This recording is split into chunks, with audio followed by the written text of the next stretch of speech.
policy at the 21st century, and we have to talk about this policy at the 21st century. Professor Michael McDonald in the Department of Political Science at Tennessee State University. And of course, Dr. McDonald, let's allow you to continue our conversation that we interrupted during that first segment.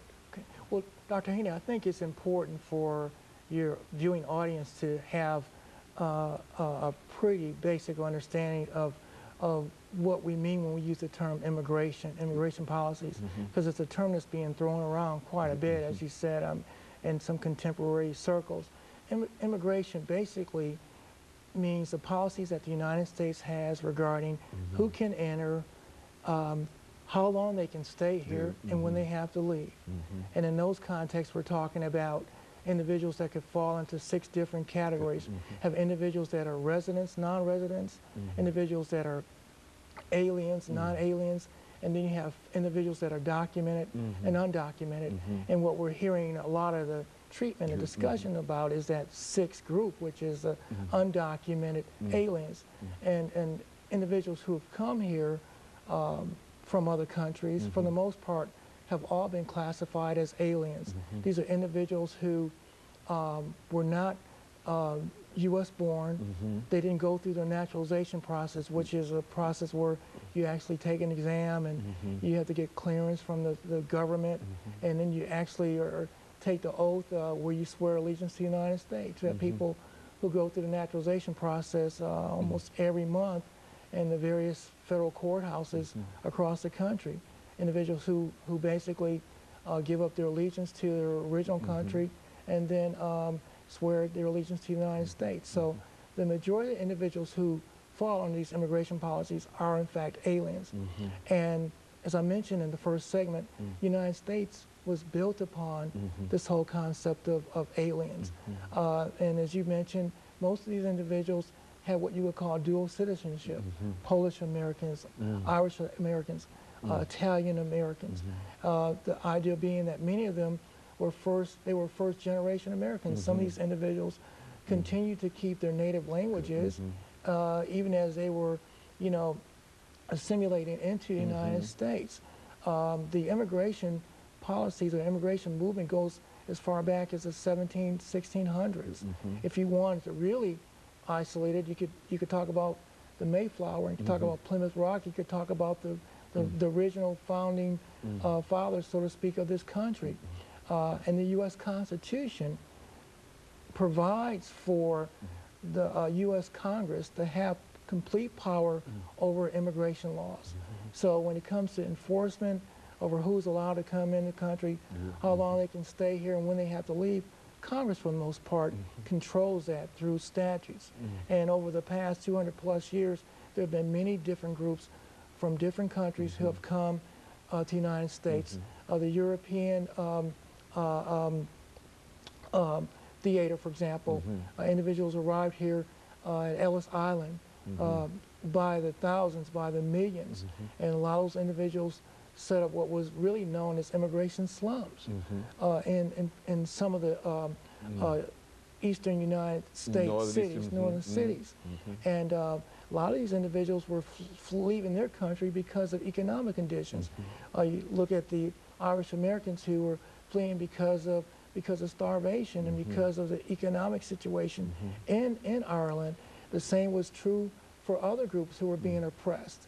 And they saw the opportunity to come to the United States, again, arriving at Ellis Island and seeing the Statue of Liberty, this whole idea that they could come here and make better lives for themselves. And we actually saw that develop too in terms of the history of the United States. As the pilgrims and the settlers moved west across the Mississippi, you begin to see different groups come into the United States. For example, if you look at southwestern states, Mexicans coming in droves, and then eventually you had Japanese Americans who really, for the most part, were responsible for helping to build the railroads, which really industrialized the West in the United States.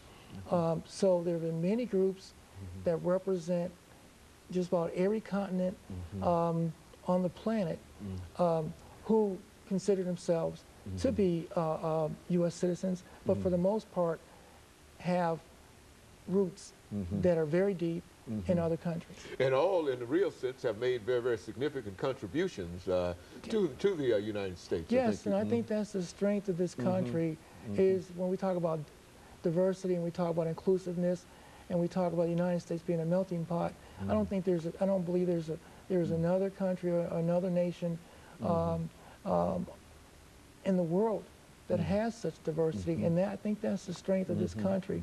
So when we start talking about trying to put limitations and restrictions on who can stay, who should leave, and then restrictions on who can stay and under what conditions, we need to have a better understanding about our own history too, because all of us at one point in time were standing at the door knocking, trying to get into the United States. And so you do feel that the economics of it, even now, looking at the current situation, that many of the individuals who come to the United States are looking for a better life, like the overwhelming majority who came prior to this time. Yes, I would say that's true, because the majority of the visas, which are basically just permits that are issued by the Immigration and Naturalization Service, are either student visas, individuals who are residents of foreign countries who want to come to the United States and study, or second, they're work visas,